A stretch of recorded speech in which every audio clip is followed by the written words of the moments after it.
Good afternoon, everyone. House Democrats have repeatedly made clear that we will work with anyone in this town to solve problems for hardworking American taxpayers and make life better for everyday Americans, particularly as it relates to driving down the high cost of living. We will work with anyone in this town.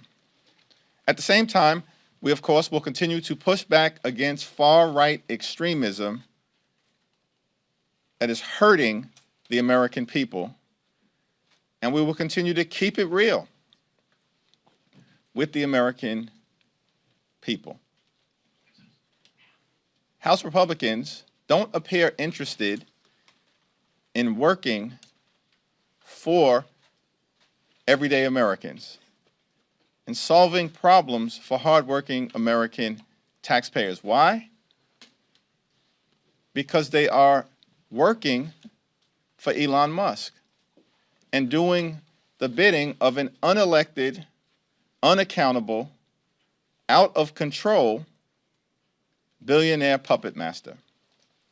Why does Elon Musk and his minions need access to the names, Social Security numbers, addresses, birth dates, and bank account information of millions of Americans?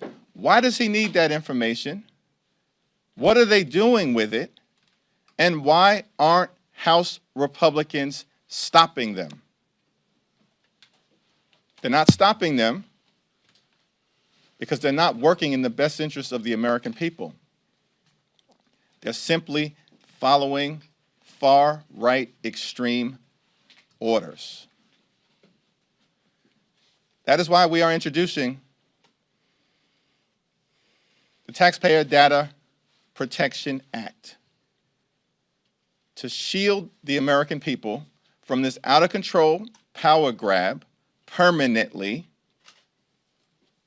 and to make sure that the financial, personal, medical, and confidential information of the American people is protected. In that regard, I'm so thankful for the leadership of Congresswoman Haley Stevens and Congressman Sean Casten, and it's my honor to yield to Congresswoman Stevens. Thank you. Thank you, Mr. Leader. It is truly serious and absolutely essential that I'm standing up here today with you as our Democratic leader in the House of Representatives, alongside our Democratic whip and our Democratic caucus chair. Democratic whip Catherine Clark, Democratic caucus chair Pete Aguilar. I think all of you in this room know them. As we seek to introduce, and we take the steps to introduce, the Taxpayer Data Protection Act. You see, during the start of a different presidential administration in a different time, I was a Schedule C political appointee in the Department of the Treasury during a true time of economic crisis for this nation. Barack Obama's swearing in January of 2009, when we were facing a great recession, as a Michigander, when our auto industry was staring true liquidation and bankruptcy in the face, when millions of Americans were facing job loss, in addition to housing insecurity, our financial markets were being rocked, and our insurance sector was on shaky footing. A group of us came together into the Treasury Department. It almost didn't matter what party you were. And in fact, the previous administration under George Bush kept some of his people there. We stayed together. We worked together to address this economic crisis. I was on the auto rescue team with a man named Steve Ratner. We had an initiative called the Troubled Asset Relief Program, and it was sizable dollars of federal money, of taxpayer money, to save our economy from true devastation. But no one was poking around in the Bureau of Fiscal Service. No one was seeking to get access to taxpayer data or financial information that has to do with the wires and the complication of those goods. We were standing up for people and making a difference for them.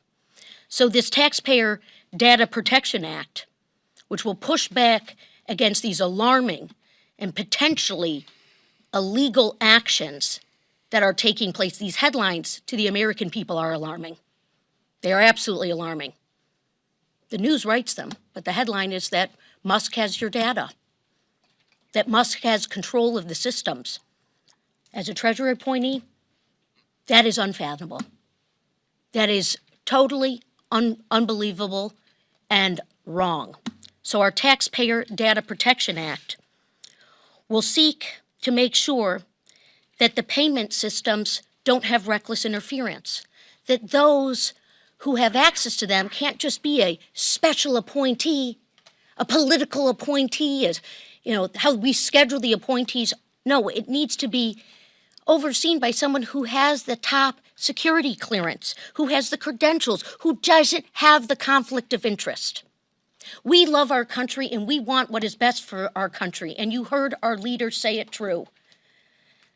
We have to focus on what the American people are facing. Rising costs, home ownership, making systems work for people. We've got fantastic employment, but we've got to do costs. And that is what we are focused on. And the Taxpayer Data Protection Act will stand up to these questions and these concerning behaviors of Elon Musk. And with that, I have a colleague who I'm introducing this bill with, Sean Casten, a very accomplished member of the House Financial Services Committee and a true expert in these matters as well. Thank you, Haley. Thank you to our whole leadership team.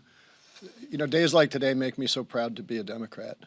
We are in the midst of a constitutional crisis, and we are doing the work. The amount of work that went through on very short order to deal with this emergency that's coming through is because people who care about their job, who take their patriotism seriously, their oath to the Constitution seriously, and that's what we're here to do. I wish we didn't have to do it, but my God, I'm proud to be on this team. We are here today because there is a narcissistic billionaire running the government who peddles in fascism, is known for his history of lying, short-paying his vendors, terminating employees who challenge his worldview, and using the judicial system as a cudgel against anyone who dares challenge him. And if you are listening to that and saying, is he talking about Donald Trump or Elon Musk, then you kind of get the problem, don't you? The actions that Musk and his IT goons have taken they're illegal, very clearly illegal, but so far unprosecuted actions, have already compromised millions of Americans' privacy and data security. And if you want to understand how nervous you should all be, think about how hard Donald Trump worked to protect his tax returns from becoming public, even under a legitimate subpoena from the House of Representatives. Why do we think that Elon Musk and Donald Trump would like to have access to your home address, your bank records, your history of charitable giving, alimony payments you may have made, child care payments you may be making, all of this private information that you would like? Why do we think they want that information? Why do we think that they want the ability to illegally stop payments that are legally due to hospitals that may be providing women's health care services they don't support, to veterans agencies that are helping our veterans, to Social Security recipients who maybe marched at a rally and said something they didn't like? Why are they doing that? Why did they allow a bunch of let's be honest, practically children, teenagers, young 20-somethings, why did they allow them to go into systems that control trillions of dollars of Treasury payments that every one of our adversaries would deeply like to hack into? Because if they could hack into there, they could destroy the U.S. economy. Why did they allow these children to go in there with unsecured software and hardware and tamper with those systems? Why did they do that at the same time that they were firing FBI agents, firing CIA agents? What is the consequence of that? If we close this barn door today, how much is already burned down? We don't know the answers to those questions. I wish we didn't have to ask. But those are the stakes of this moment. And there's an even larger question, as our leader alluded to. Why is the Department of Justice not enforcing the law and prosecuting these crimes right now? Why do we not have Republicans who all took the same oath we did a couple weeks ago to defend the Constitution against all enemies, foreign and domestic? Why are they standing there doing nothing? I know every one of us was elected to lead. None of us went out in the elections and said, if you elect me, I will promise to cower before the first bully who shows up. That's what we're here to do, to lead. This legislation is an important first step. We're not going to stand idly by, and this legislation will become law. All we need is 3 Republicans to show a little bit of patriotism to join us in this effort. I know they're out there. I know they've got the patriotism. They just got to show the courage. That's where we are right now. Thank you so much. I should mention that our office has received more phone calls on this topic than anything in my 6 years of Congress.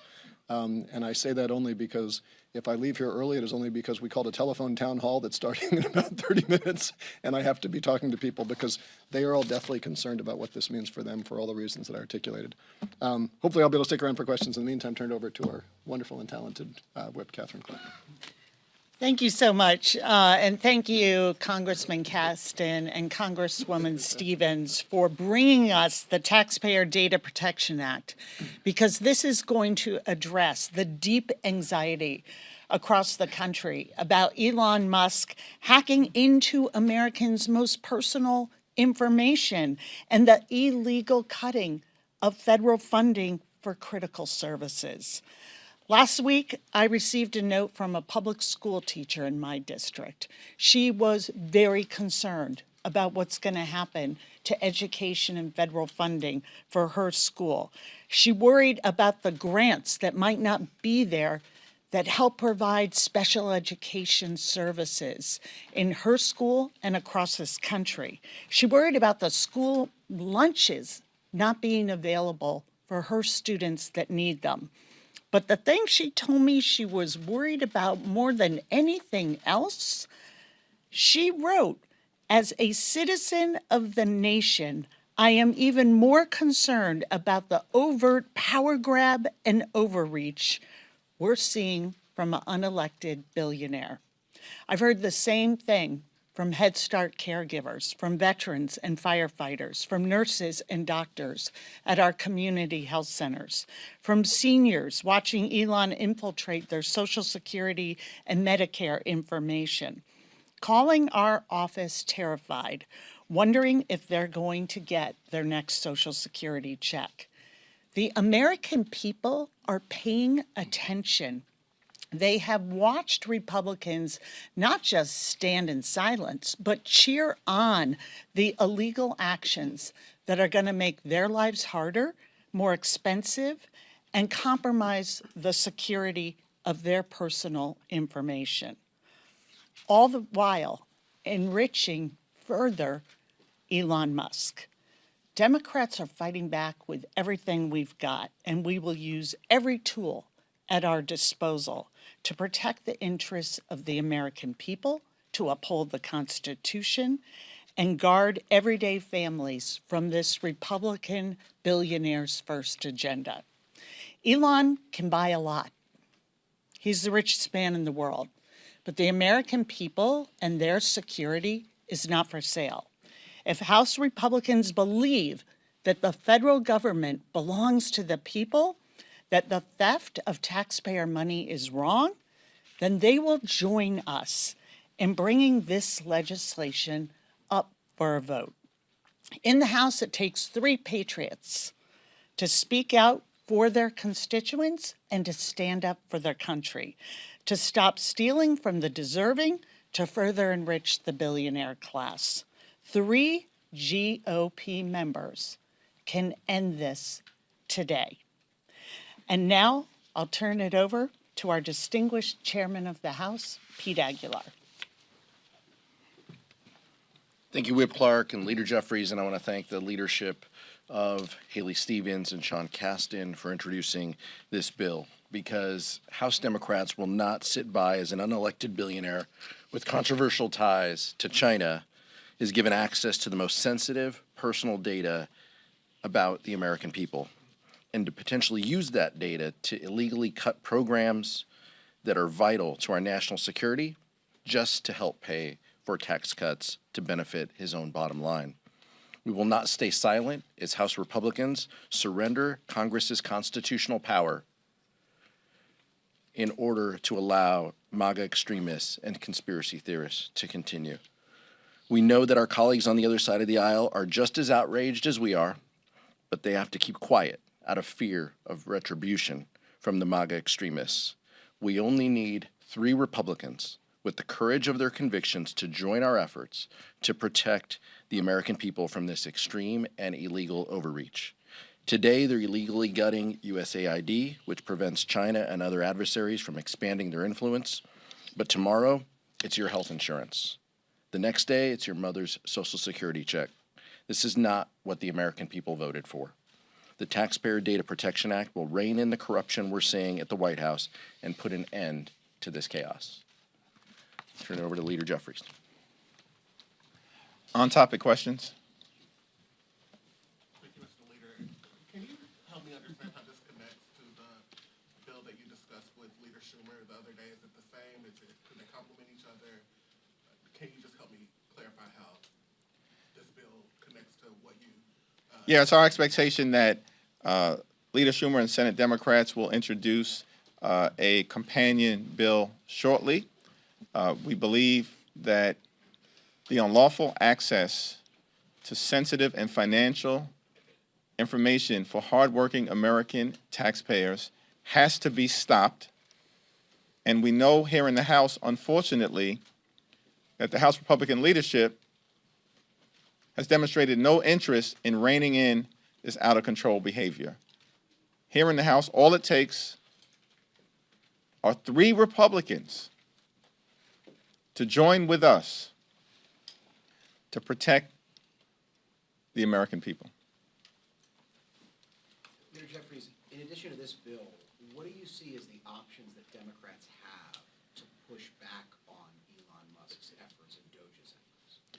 We will continue to use the congressional arena as well as the litigation arena and the mobilization arena to push back against the far-right extremism that we are seeing across the board from this administration and from House Republicans. We will introduce legislation. We will move that legislation aggressively. We will work through the court system, and we will continue to communicate to the American people about what's happening, why it's happening, and why the promises that were made by Republicans to lower the high cost of living aren't being kept. This is day 18 of this new administration. Not a single bill, not a single idea, not a single initiative to lower the high cost of living. Housing costs in America are too high. Child care costs are too high. Grocery costs are too high. Utility costs are too high. And insurance costs are too high. We've seen nothing from House Republicans, nothing from the administration. They told the American people one thing, and they're doing another.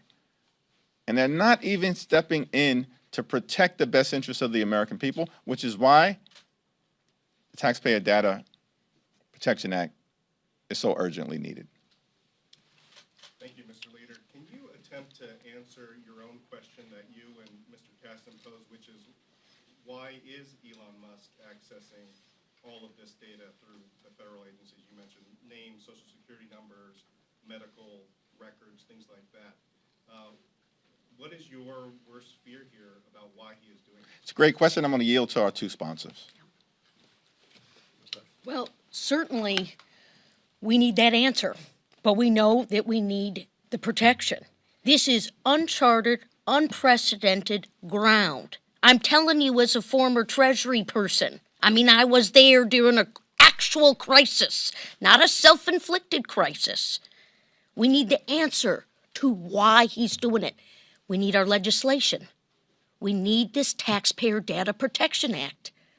This is unbelievable lawlessness. We've always had this trust between the House, the Senate, the presidency, and then in comes this executive order that seemingly has allowed this individual to go in to the Fiscal Bureau of the United States of America and say that he has your information.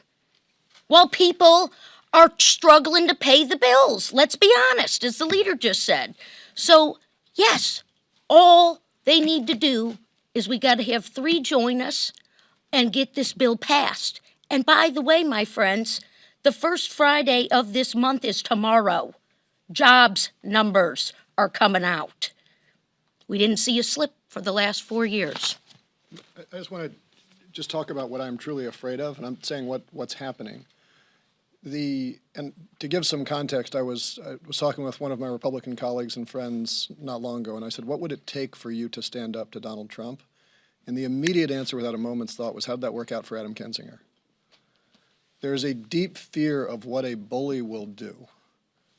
Rule my dad taught me was when the playground, never start a fight, but if the bully punches, you punch him back harder, because that keeps him from coming back. Bullies are cowards at core. So what am I afraid of? That they are going to use data that they are legally not allowed to use to act as a bully. So what does that mean for my home state of Illinois, where our Governor Pritzker has been very forceful in calling him out? If they take control of the stop payments, does Illinois all of a sudden not get their Medicaid reimbursement money? What does it do for, someone, we've already seen him take security details away from Liz Cheney, right? While releasing people who attack cops out into the public. If they're willing to do that and threaten that, well, what might they do to someone who's on a fixed income but had the strength of their convictions? What they know is that every time we have faced crises like these in our history, inevitably the movements that have toppled tyranny have been led by people who had gotten to a point where they had nothing left to lose. The Parkland students who survived, the Mamie Tills of the world, right? If they can find those people who have almost nothing left to lose and say, well, I'm going to cut off your Social Security payments if you step up. I'm going to cut off your veterans benefit payments. I'm going to cut off your SNAP payments. This is despotism, right? And I think a part of our message to everybody is that fear is contagious, but so is courage. And we want to make sure that people act with courage and the strength of their convictions, and hope that what we're showing now maybe spreads to a few folks across the aisle. Yeah. Thank you. You've alluded to this with the 3 Republicans, but just to get clarity, are you talking about a discharge petition? And if so, could you tell me a little bit about the timeline of that? And also, have you had any conversations with Republicans who you believe might be willing to sign it? We're going to explore all legislative options available to us. We know that this legislation needs to move, and needs to move with urgency to protect the best interests of the American people. And all it takes are 3 Republicans, only 3, to partner with us, and we can figure out the legislative vehicle to get this done in the House of Representatives. You mentioned relying on litigation as one of the prongs to this approach to Musk and Trump writ large. What is your game plan if Trump does not abide by a court order, if they don't follow the direction of the court? What do you do then? That's a hypothetical.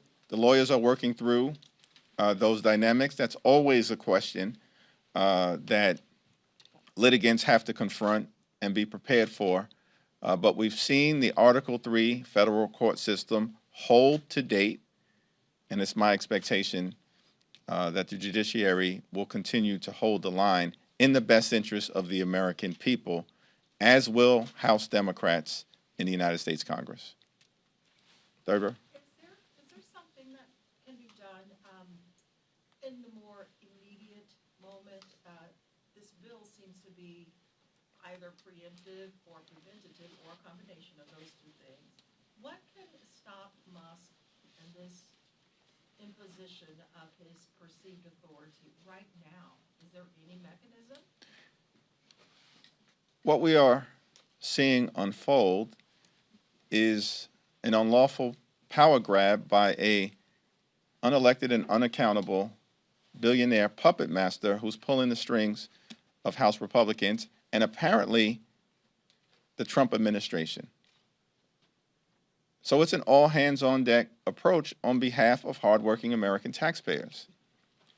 Legislation, litigation, mobilization, communication with the American people, and that's what we're engaging in. And in fact, on this particular issue, that's what you've seen occur.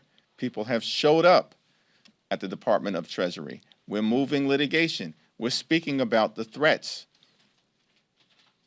to the American people presented by these extremists having access, think about this, to names, birth dates, social security numbers, addresses, and bank account information. And so this legislation is an important step in one of the arenas that will continue to be part of our all-hands-on-deck effort. Last question. You alluded to this a little bit earlier about Speaker Johnson and Leader Thune not stepping up and standing up to the president or Elon Musk. Do you feel like Leader Thune and Speaker Johnson are abdicating their constitutional authority by allowing the president and Elon Musk to overstep, especially when it comes to Congress's authority? And do you think we're in a constitutional crisis? Let me simply just say that House Democrats will continue to make clear to our Republican colleagues that we will work with anyone in this town to solve problems for the American people, to drive down the high cost of living, to secure the border while protecting dreamers, farm workers, and families, and keep our communities safe. We'll work with anyone to bring the American dream to life and bring our jobs back home. But that's not what we're seeing from House Republicans, and that's unfortunate. Will you withhold votes Thank you, everyone. on Thank you. government funding or the debt Thank you, ceiling? everyone.